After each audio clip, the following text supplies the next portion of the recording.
মুখ্যমন্ত্রী শুভেন্দু অধিকারী তিনি একদম প্রথম মন্ত্রিসভার বৈঠকের পরে স্পষ্ট করে দিয়েছিলেন ৪৫ দিনের মধ্যে জমি হস্তান্তর করা হবে। আমরা দেখতে পাচ্ছি যেমন কথা তেমন কাজ। সীমান্ত সুরক্ষায় শুরু কাঁটাতার দেওয়ার কাজ, ফাঁসি দেওয়ায় ভারত বাংলাদেশ সীমান্তে শুরু কাজ, সীমান্তের নিরাপত্তায় বিএসএফ কে ২৭ কিলোমিটার জমি দিয়েছে রাজ্য। জমি হস্তান্তরের পরই শুরু কাঁটাতার বসানোর কাজ, অর্থাৎ আর কোনোভাবে যখন খুশি যখন ইচ্ছে বাংলাদেশ থেকে চলে এলাম, অনুপ্রবেশ করলাম, আর হবে না। কারণ সীমান্ত নিরাপত্তায় জোর দিচ্ছে আমাদের বর্তমান সরকার, বিজেপি সরকার। মুখ্যমন্ত্রী শুভেন্দু অধিকারী প্রথম মন্ত্রিসভার বৈঠকের পরেই একদম ঘোষণা করে দিয়েছিলেন যে একদম ৪৫ দিনের মধ্যে বিএসএফ কে জমি হস্তান্তর করা হবে। আর আমরা দেখতে পাচ্ছি যেমন কথা তেমন কাজ। একদম আপনাদেরকে দেখাচ্ছি গ্রাফিক্সের মাধ্যমে একাধিক এলাকা পশ্চিমবঙ্গের সঙ্গে বাংলাদেশ, সেখানে চিকেন স্নেক অত্যন্ত গুরুত্বপূর্ণ একটি জায়গা। কারণ বারবার আমরা দেখেছি যে এই সংবেদনশীল এলাকায় একদম দেখাচ্ছি আপনাদেরকে, দেখুন চিকেন স্নেকটা কোথায়, একদম গোল মার্ক করে আপনাদেরকে দেখাচ্ছি। এই করিডোরের প্রস্থ প্রায় ২২ কিলোমিটার এবং দৈর্ঘ্য হচ্ছে ৬০ কিলোমিটার।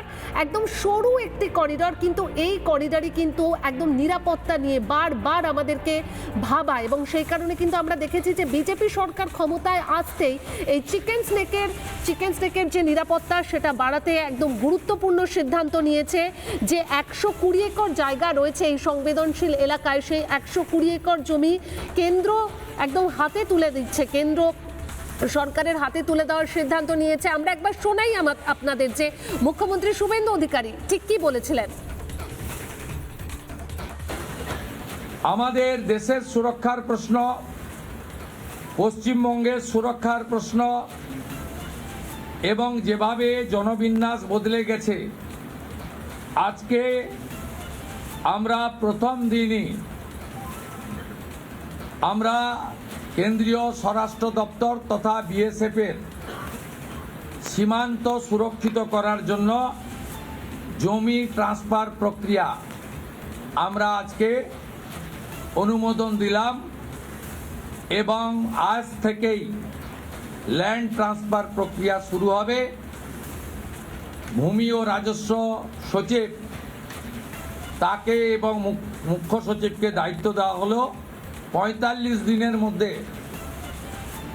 বিএসএফের প্রয়োজনীয় জমি হস্তান্তর সম্পূর্ণ করতে হবে, যা আমাদের কেন্দ্রীয় স্বরাষ্ট্রমন্ত্রী নির্বাচনের আগেই বলেছিলেন। এই কাজটা আজকে প্রথম ক্যাবিনেটে আমরা করলাম। নানা ধরনের কন্টেন্ট দেখার জন্য লাইক করুন, শেয়ার করুন আমাদের ফেসবুক পেজ, সাবস্ক্রাইব করুন আমাদের ইউটিউব চ্যানেল। পাশাপাশি অন্যান্য ব্রেকিং নিউজের জন্য অবশ্যই চোখ রাখুন রিপাবলিক বাংলায়।